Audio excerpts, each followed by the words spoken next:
All right, what's going on, y'all? So we're back at the track today. So today, actually, I had planned to do my first speed workout back and do some 400-meter repeats. But the plans changed today. So Jacqueline has actually caught the hybrid bug herself, which I'm super stoked about. So we went and got her some new running shoes. We got a good running fit going. And then she got her first pair of Hokas. She got some Hoka Rahis, and then I'm wearing Hoka Cliftons. I wore Cliftons back in the day when I did ultras. They're by far my favorite pair of Hokas. So we of course went with the matching colors. So today we're just going to do an easy zone 2, 3 miles on the track. We're going to do that together, which I'm excited for. And then afterwards, I'm going to catch y'all and tell y'all, does running burn muscle? And that's going to be my opinion as not only a hybrid athlete, but as a pro bodybuilder. So there's going to be a no BS talk on, what running does to the physique and to muscle.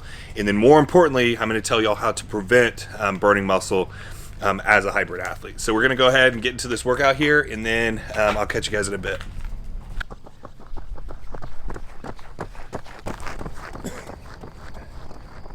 All right, we just finished up that run. So that was our first actual run together since we've been together. So I definitely enjoyed that. It was easy, just 3 mile run. It went by pretty quick. This is my 4th run back now. I just did 3 zone 2 3 mile runs this week. Next week I'm going to start adding in a little bit of speed work. We'll probably start ramping up the mileage. Everything's feeling great, joints, shins, everything.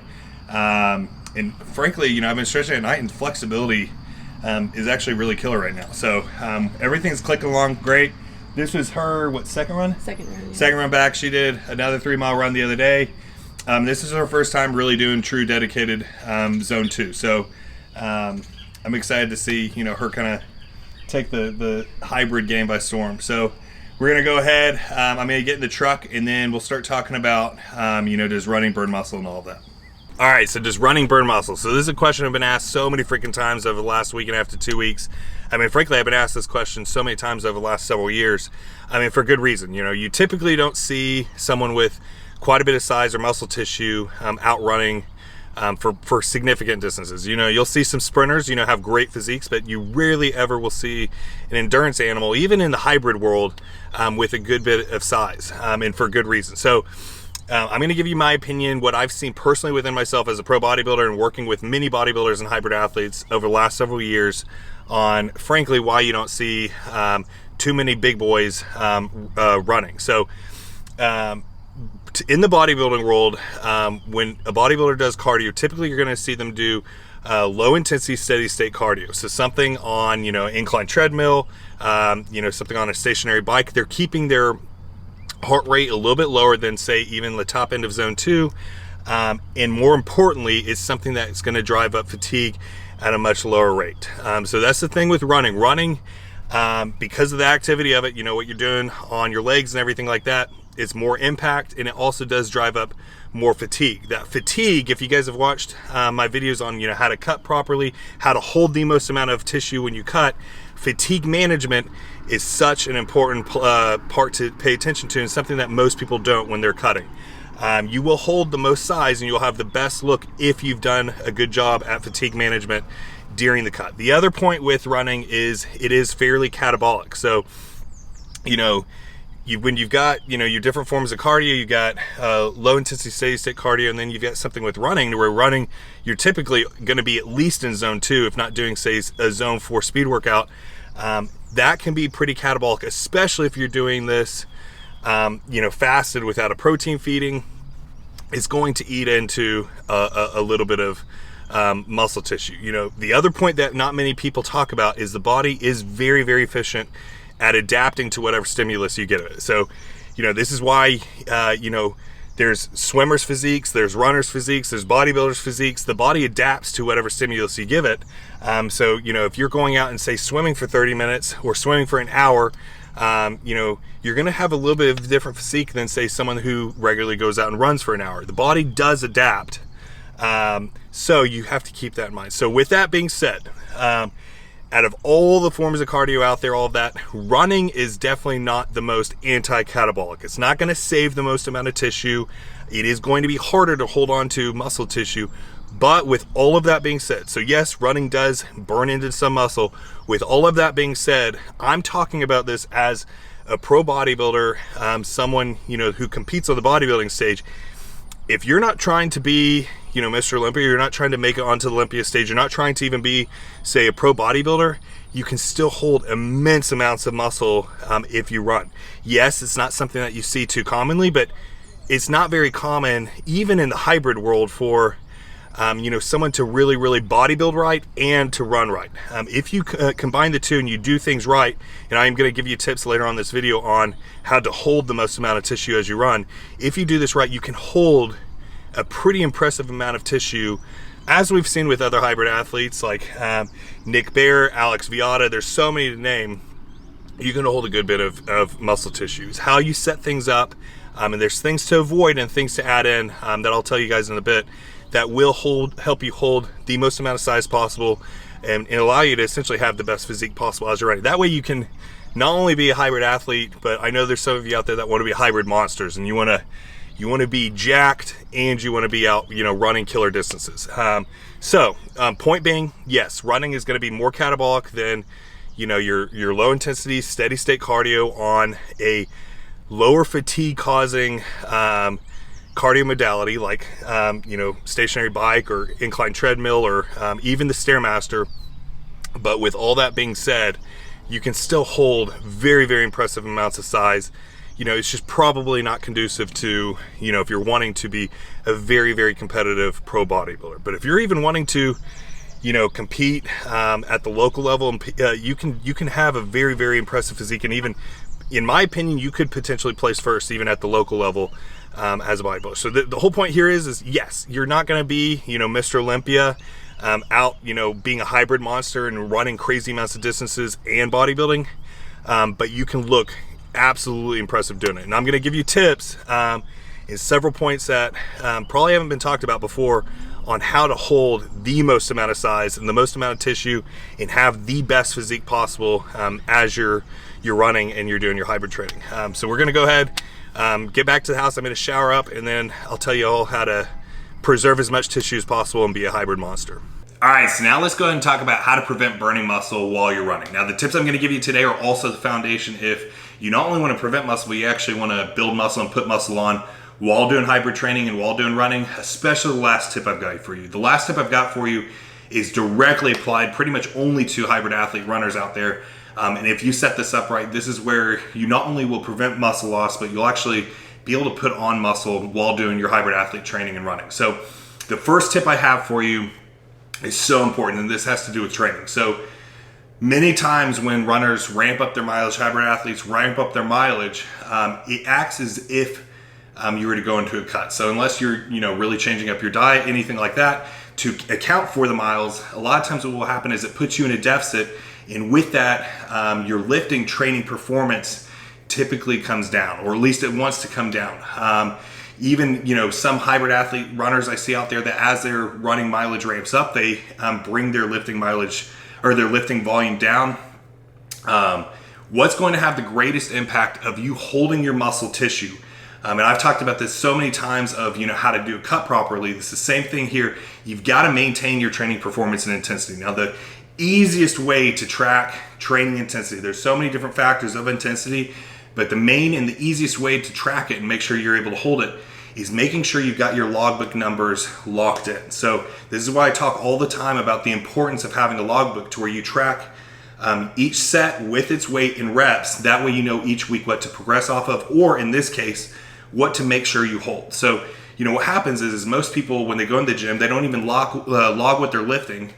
And, you know, one day they might be weaker than the next, and they don't even know that they're dropping off either weight or reps.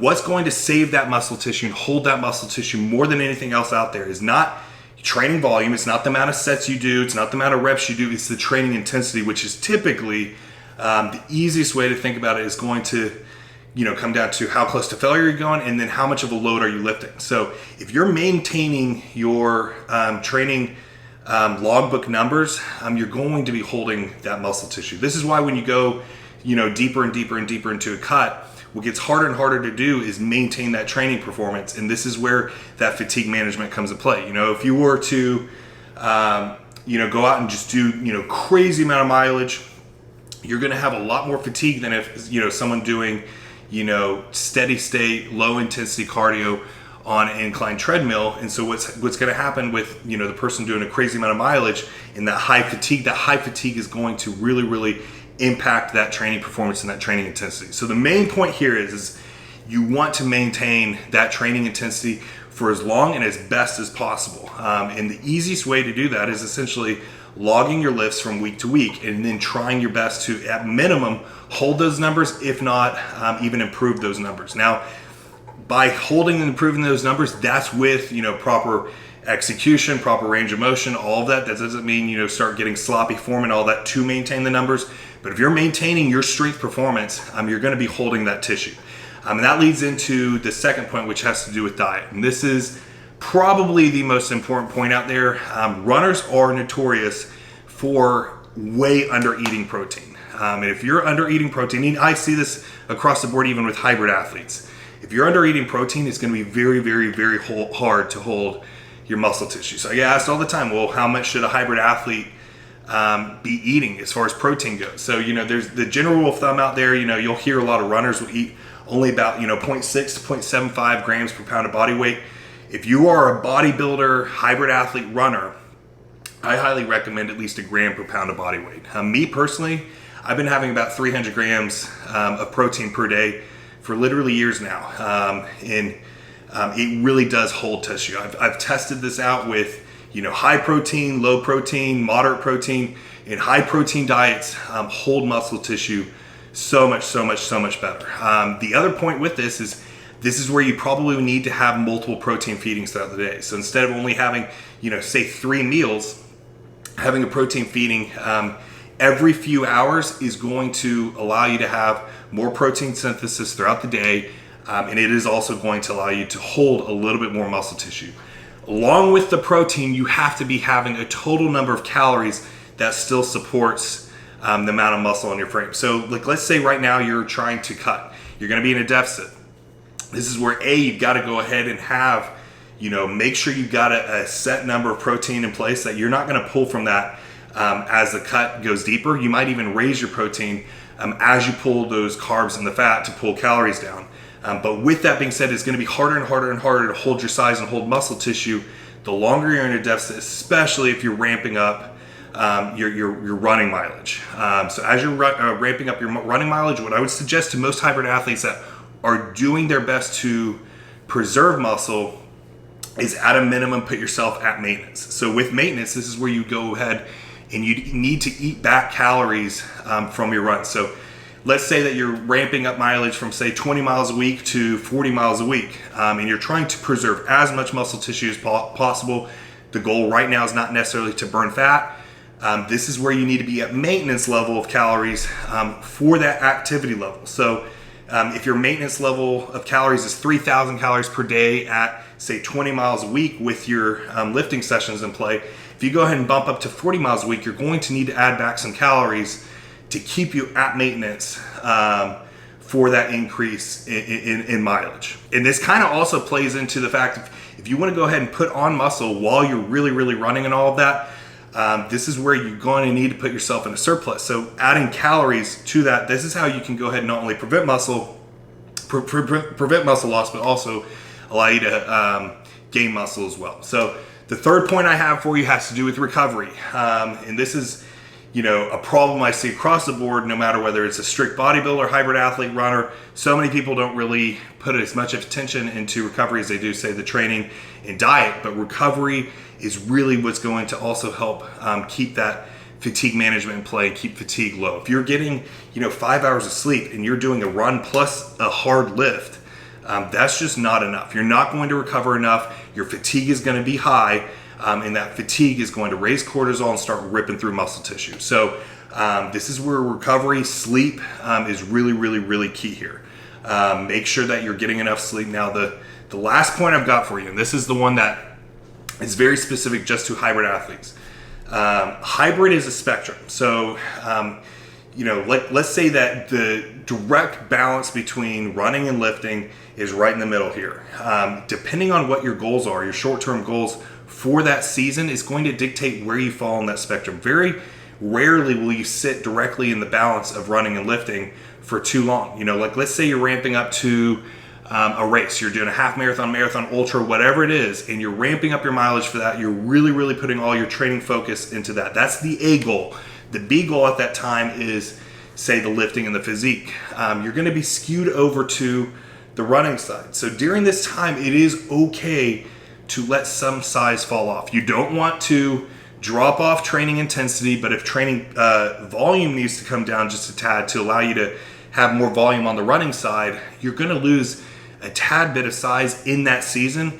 But as soon as that season is over, as soon as that event and that race is over, what can happen then is then you can skew a little bit over to the bodybuilding side and now be a little bit more, say, you know, in a bulk or be in a muscle building phase to where running volume might come down, and now your training intensity and training performance and even training volume is going to increase. And this is where now you're going to be able to focus on progressive overload in the gym and with your lifts. And this is where now you're going to be able to put on muscle tissue, and any muscle you lost is going to come right back.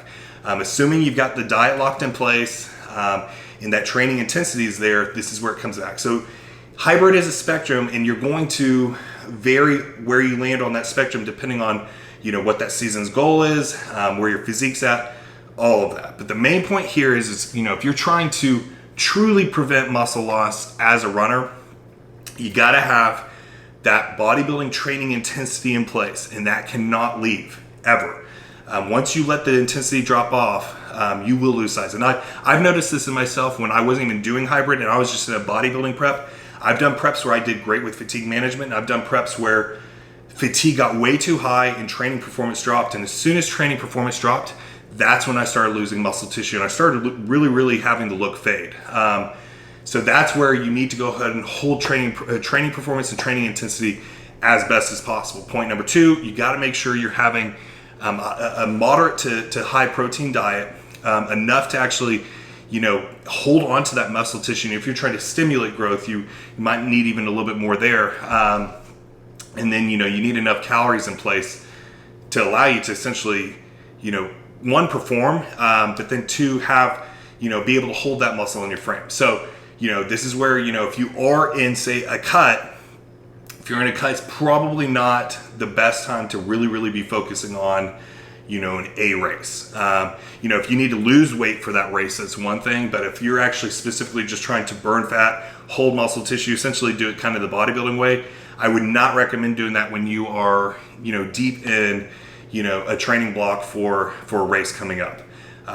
When you're in a training block for a race coming up, you know, at a minimum, I'd recommend you be in maintenance. And then, you know, third point, make sure you got recovery in play. All of these points, if you're saying, they all lead back to that fatigue management. If you're letting the fatigue get too high, and this is total systemic fatigue, it's the fatigue you have in your legs, it's total systemic fatigue. All of this will play into, you know, how much cortisol you have, which all leads into, you know, how's your training performance. So make sure you got the recovery. And then the last point is, you know, if you do go through a season where you've got, you know, a race that you are really wanting to run, or PR or anything like that, it's okay to lose a little bit of size. That muscle tissue is still frankly going to be there. You're going to have muscle memory, and it's going to bounce right back as soon as you skew back over to more of a bodybuilding focus on the hybrid spectrum. So that's the point here is, you know, you're going to be able to kind of wane throughout the years, and you're going to continue improving throughout the years, even if you go through these periods of time where the focus may be more on, say, the running side. As long as you still keep the lifting in play, you keep that intensity in play, and you stay consistent, your muscle maturity and muscle memory is going to continue improving over time to where your look over time should frankly be improving. So that's, you know, the main points I have for you today on how to prevent muscle loss, which will also play into, you know, if you're wanting to build muscle. You know, like I said, you know, if you're trying to be a competitive professional bodybuilder, you're trying to be an IFBB pro, potentially make it on the IFBB or on the Olympia stage, you know, being a hybrid athlete and running is frankly probably not the best strategy. But with that being said, if that's not the goal, and you want to have an incredible physique, you want to have a great level of muscle, all that, you can absolutely do that while running and being a hybrid athlete. but you've got to have these points in play. And it is harder than if you were to just do one. If you were to just run or you were to just bodybuild, you've got less factors in play. It's still the same factors here, but you have less moving parts. But it all comes back to still fatigue management at the end of the day. You know, if I when I just do strict bodybuilding, no running at all, it's still the same points. It's still, the training, performance, and intensity. That's what holds the muscle tissue and builds the muscle tissue. The diet holds and builds the muscle tissue. Recovery holds and builds muscle tissue. And they all lead back to the fatigue management. So all the points are still the same here. You just have to make sure you're really, really, really on top of it when you have two different kind of really, really intense training modalities. But I hope you guys enjoyed this video. I've definitely gotten this question so much of, does running burn muscle, how to prevent it, all of that. And these are my main points. Obviously you got to maintain training performance, eat a high protein diet with enough calories, and then make sure you got your recovery on point. And then, you're going to fall somewhere on the hybrid spectrum depending on, where you are in that season with your goals and all of that. And that's where just being okay with the ebbs and flows, as long as you stay consistent with those 3 points I gave you. But if you guys enjoyed this video, please go ahead and do me a favor, smash that like button, hit subscribe if you haven't already. Be happy, be positive, be powerful, and have a great rest of your day.